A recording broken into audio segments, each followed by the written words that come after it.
Welcome to CEC online lecture. Students, in this session, I would talk about a very important topic in sales, that is sales forecasting. Let us first of all try to understand what is a sales forecast. In simple terms, students, a sales forecast can be understood as an estimate of sales that is made either in terms of volume or in terms of physical units for a specific period of time under a proposed marketing plan. Now, a sales forecast can either be prepared for a single product or for the entire product line. It may be for a manufacturer's entire marketing area or for any particular subdivision of it. Such kind of forecasts are short-term forecasts, and they are important to the sales executives because they render important information. Now, let us understand that sales forecasts are different from sales potential. Sales potential is basically the quantitative estimate of the maximum possible sales that can be generated from a particular segment or from a particular market that is open to the company. Now, selling a good or a service during a stated future period of time requires that you make an assessment of your sales potential and also your sales forecast. Your sales potentials, they serve a important use in terms of helping you to analyze the entire situation or the entire opportunity that exists, and your sales forecast are often derived, or your potential also are often derived from the market potential after taking into consideration the historical market share relationships and adjusting them for any sort of changes which may happen either in the company's practices or in the competitors' practices or in the environment as a whole. So, what we are trying to suggest here is that a firm's sales potential can be very different from its sales forecast. A sales forecast usually we find is less than the overall sales potential of the company. This could be because of many reasons, like a company's production facilities may not allow the enterprise to realize its full potential. The concern may not have an appropriate distribution network through which it can sell its entire produce to the potential market. The firm may decide to forego also its full potential or full realization of its sales because of the profitability reasons or because of certain financial limitations. So often we find that the potential for the enterprise is generally more than the sales forecast. Now, students, what we would we would like to know how this sales forecasting is going to be useful. Students, this sales forecast is basically the foundation of all the sales planning and budgeting that you do in an organization. We have also seen that the sales department is well coordinated with the other departments. So from your sales forecast only, the other departments like the production department, the personnel department, the finance department, they are going to plan their work. They are going to determine what is going to be their requirements for the coming period, for the future period. If the forecast has certain sort of errors, then the plans that the other departments are making on the basis of the sales forecast would also go wrong. So we can understand that it is of vital importance for a enterprise to duly forecast its sales. It should neither be very low nor it should be too high. If your sales forecast is very optimistic, the organization may suffer losses because of over expenditure of funds. At the same time, if your sales forecast is at the lower level, it is very low, that the firm is not well prepared to sell what the market requires. So an optimal sales forecasting is very much required, and the success of the sales department or the sales executive is often gauged through its ability to formulate sales forecast in a optimal manner or in a right manner. Now, having understood this, let us students now try to understand what are the various techniques of forecasting that are available, or what are the possible forecasting methods. Now, because this is based on an estimation of how much a given product can be sold in a given market situation or in a given future period, it has to be computed in a well designed manner. There are various methods that are available, and either any one of them or a combination approach may be adopted. No one method is foolproof, in the sense that all the methods have their respective advantages and respective disadvantages. So let us now in detail try to learn more about the methods or the techniques that are available to the enterprise for undertaking its sales forecast. The first and the easy method is the executive opinion. You can have a jury of the executive opinion. So what you do in this case, you rope in certain high ranking executives who estimate the probable future level of sales, and then you determine a rough average of all these estimates, because they are being provided by different high ranking executives. So you average the figure in order to come out with your sales forecast. So the executive should be well informed about the industry, about the market positions, about the capabilities, about the market programs of the enterprise, so that you can uh, come up with the estimates, and on the basis of each individual's or each executive's estimates, the average sales can be forecasted. Now, what are the advantages of going by this method? As you can see, this is something which is very quick. This is something very easy. All you need to do is ask for the estimates from a group of high ranking executives. So this is the advantages lies, the advantage or the merit lies in the fact that you can very easily pool the experience and the judgment of well-informed people or well-informed executives. This also, students, may turn out to be the only feasible approach to forecasting if the company is relatively new, and therefore it has not yet accumulated the experience that is necessary, or it is not having the information which is necessary in exercising the other methodologies. This method also may have to be used when adequate sales and marketing statistics are unknown, they are missing. So then this becomes the only resort, or this comes as the only way in which you can forecast the sales. But again, not everything is advantageous with this method. We generally find that the system is has its own share of limitations. We find that the findings which are based on such kind of an opinion or estimates being provided by the high ranking executives, they are not foolproof. You require some factual evidence to support this kind of uh, forecast. Otherwise, they will remain very ambiguous, or they would remain very subjective or very sketchy kind of a thing.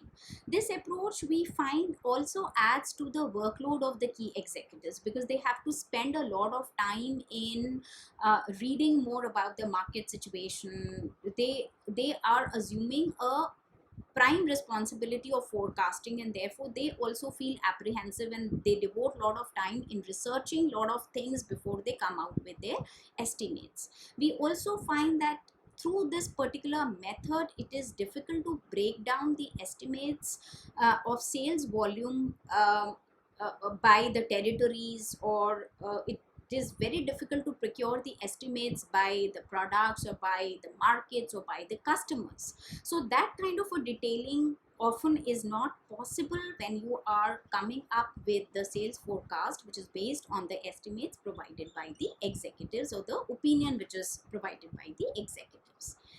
Now, to counter some of this, these limitations, one can go for second refined method, which is the pole of the Salesforce opinion. So what you are then going to do in this method, the individual sales people, they try to forecast the sales for their respective territories or for their respective uh, base of consumers or for the products, and they provide their individual forecast. Now these individual forecasts, they are then combined and they provide you the company sales forecast. So what is the advantage that you are going to get here?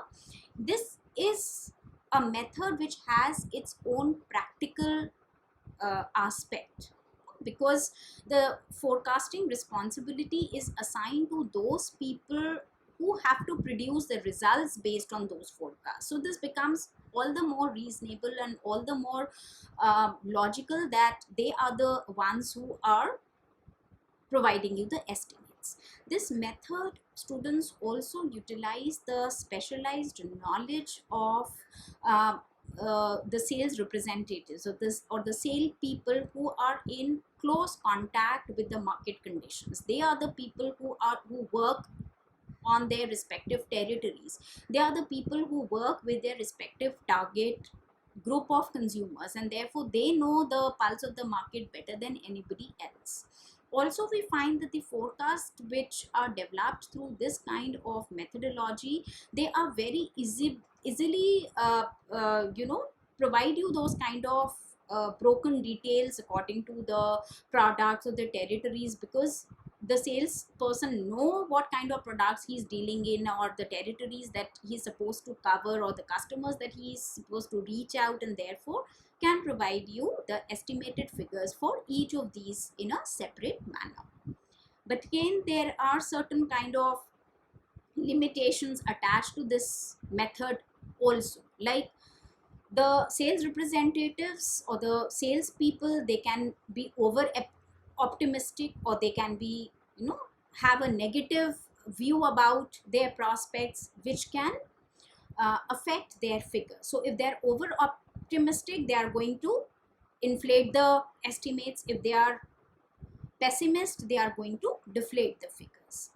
We also find that the salespeople often are unaware of the broad changes which are taking place in the territories or in the product lines or in the market conditions, because they have a very narrowed view or a very focused view, so to say, about a particular aspect that they deal in. And so at a broader level, whatever the changes are taking place, they remain aloof to those kind of changes. This method, students, we also see is to a very large extent based on the judgment of the salesperson, which may not turn out to be an appropriate methodology to be used by most of the companies as a forecasting method. So we say, but you can get better results by providing some training to the salespeople, or through experience they can learn lot many things and can come up with very good forecast. Or if you rationalize and if you not try to normalize and adjust the biases in individuals opinion and individual forecast, then probably these kind of forecast method this kind of forecasting method can give you fair enough analysis of the market projection. The third method is the projection of the past sales. So what we are going to take into consideration, in the simplest way, you set the sales forecast for the coming period or for the future period at the same figure at which it was taken in the past. So for the coming period, the sales forecast is the same figure as the current year's actual sales. So you add you take into consideration the last year's certain percentage or the actual year's percentage and projected that, okay, this is what I'm going to get as the sales forecast for the upcoming period. Now this year's volume that you generate, that is inevitably, students, related to the last year's in any case. Similarly, your next year sales are going to be related to this year's projection as well as to those of all the preceding years. So this then turns out to be a very simple form and a very inexpensive form of going for the sales projection. If you are not very comfortable with this kind of an approach and you want to take into account the other factors, probably then what you can do is you can also go for time series analysis. So where you are going to go for certain projection into the sales figures, and you are going to look for the trend in the sales, the long term trends, the cyclical changes, the seasonal variations, or any sort of an irregular fluctuations, they are also taken into account. So the method is not greatly going to change or differ from an assessment of the past sales. For most of the companies, you are going to make only the long range forecast, so long term trends can very easily be projected. Only where the sales pattern are clearly defined and they are relatively stable pattern, which is there to see from one year to the other year, the time series analysis is going to be used for even the short term sales forecast. Another method, students, now that we are going to look at is the exponential smoothing. Now this method has received an increasing acceptance for especially forecasting the short range sales. The forecasting that you do under this method is based on very simple equation, which puts the next year or the upcoming sales period equivalent to the sum total of this year's sales plus some sort of account for which you make some sort of smoothing, exponential smoothing that you do for the year. Now what is tedious? The smoothing constant that you use in this particular methodology is difficult to determine. If the series of the sales data changes very slowly, then the constant term should be small to retain the effort of earlier observations. While if the forecast changes in a rapid manner, if your sales figures changes in the rapid manner, the sales data changes in a rapid manner, then your constant should be large so that the forecast respond to these changes adequately. So as we see that this is not a very easy method to try. In this kind of a method, your past sale history is the sole factor which is going to influence your future sales. So no allowance practically you are making for any sort of a significant changes which are made by the company in its marketing programs, or it is also not taking into account any sort of a changes that you find in the competitors strategies. Also, we find that the accuracy of the forecast largely depends on how close the company is to the market saturation point. But then again, with these kind of methods and generally with most of the things, you often check for the forecast against multiple parameters and you compare them across the period so as to see what is the feasibility of working on the forecasts which are provided through the exponential smoothing methodology. Then the fourth method, students, which is again used very popularly, is the survey of the customer's buying plans.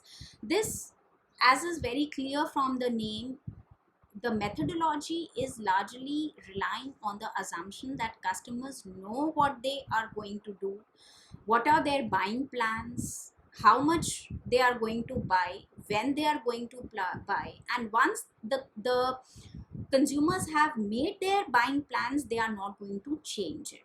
The method is very easy in the sense that when the market consists of small number of customers or small number of prospects, or when your substantial sales are going to be made to individual, some few individual customers, or when you are manufacturing, the manufacturer is selling directly to the customers, you find that you can very easily rely on the sales forecasts which are generated through this kind of method.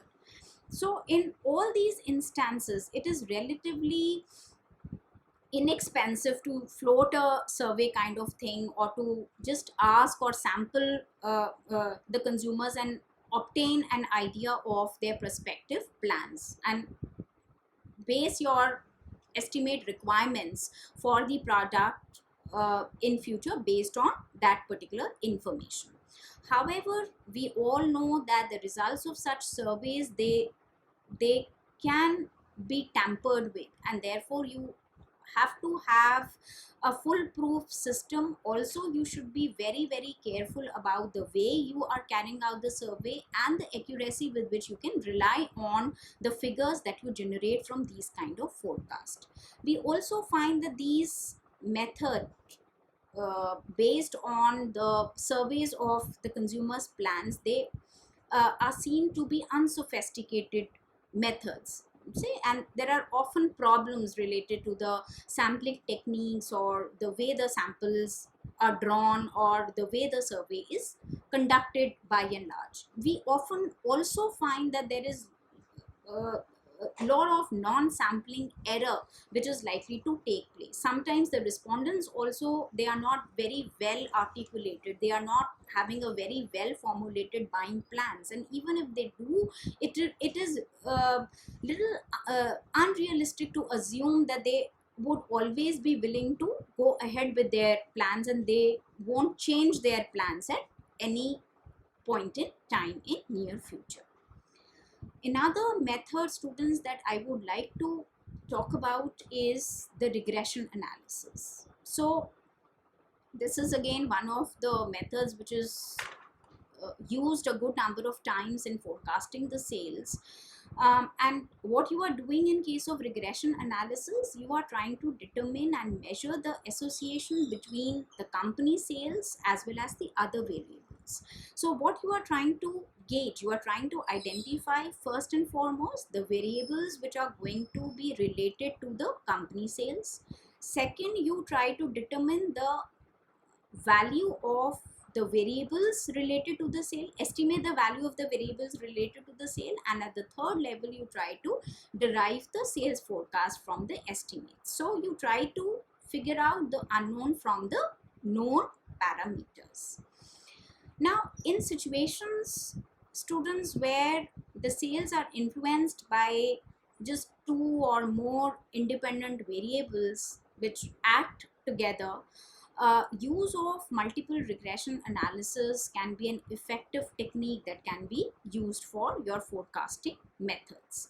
Now, again, if we look at an analysis of this particular methodology, we find that the forecasts which are done through the regression analysis, they are based on the assumption that your past performance or past relationship of the variables is going to continue, relationship of the variables with sales is going to continue in the future also. So the same set of variables which worked in favor for your sales in the past are the same set of variables which would continue to work in future as well. Second aspect that one needs to take into account is that a close association exists between company sales and a reliable barometer. Estimates will be improved by the prediction of probable changes in the barometer made by the expert analysts. So if you change the the certain things you are going to have a different kind of an outcome. Now the limiting aspect would be that your forecasting may be putting too much of reliance or too much of a faith in the output that you are generating. They may you know be focusing too much on the parameters that they want to focus on rather than taking into consideration a holistic picture. Another method that we can talk about is the mathematical models or the econometric models or some sort of a simulation exercises. Now generally the companies there that market the durable goods, the consumer durables or the industrial durables, they generally find these kind of econometric models or simulation exercises very useful for the purpose of making the forecast. Now what happens is, in this kind of an approach, you use an equation or a system of equations or mathematical calculations which depict or represent the relationships among sales and different demand determining independent variables. For example, for any kind of a durable good, you can determine the sales or you can represent the sales as a sum total of your replacement demand plus your new demand. Now how you construct the equations and how you come up with the econometric model, that has to follow a certain kind of methodology, certain kind of procedure. Like one has to study all those independent variables which are going to affect your demand, and then you choose a correlation to figure out what kind of a linkage logically exists between the demand from those variables and your sales. You also may have to determine or identify the combination of the independent variables which are going to correlate well with your sales. You also may have to choose proper mathematical expressions, or you have to quantify the relationships in a certain manner so as to come out with these kind of forecasts. So we do understand that this is something which is not very simple, though at the same time this is the ideal way, because you are whenever you are relying on any sort of a econometric models or your mathematical computations, obviously they are going to be much more accurate and objective in terms of providing you a forecast in comparison to the ones which are provided by the other methodologies. But at the same time, one needs to take into account the interactive play of the variables and the relationships, and obviously this requires a certain level of understanding so that you can apply the models which would give you this kind of objective forecast. The last method, student, that I'm going to talk about quickly is that you also try to convert the industry forecast to the company sale forecast. So many companies, they also rely on this kind of an approach where they derive their sales forecast from the industry sales, which requires just the appraisal of company's strength and weaknesses against the competing firm. So what you do is you try to come up with an estimated expected market share which is going to result into your having a projection of the forecasted sales for your respective enterprise. Now forecasting a company's market share varies. It may be very complex for one industry, may be very simple for the other industry, and therefore the companies in that particular industry would face their own respective challenges. So students, I'm sure at the end of this particular session, you must have gained an insight into the various forecasting techniques, various methods that can be used by the company to do their sales forecast. As I have already stated, each of these methods that we have discussed, they have their own merits, they have their own limitations, and they call for some sort of judgment to be taken on the executive's part or on the management management's part. The guiding rule that can be followed at the end of the day is to choose a method which gives you the best chance or the best opportunity of achieving the desired response with a certain degree of accuracy, and at the same time also turns out to be the most reasonable methodology in terms of the cost, in terms of the time and money that you would be spending. So all in all, students, I hope that you have understood what is sales forecasting, as well as have gained understanding of the various sales forecasting techniques. Thank you so much for your patient listening. Thank you for attending this particular session. Take good care of yourself. Stay protected.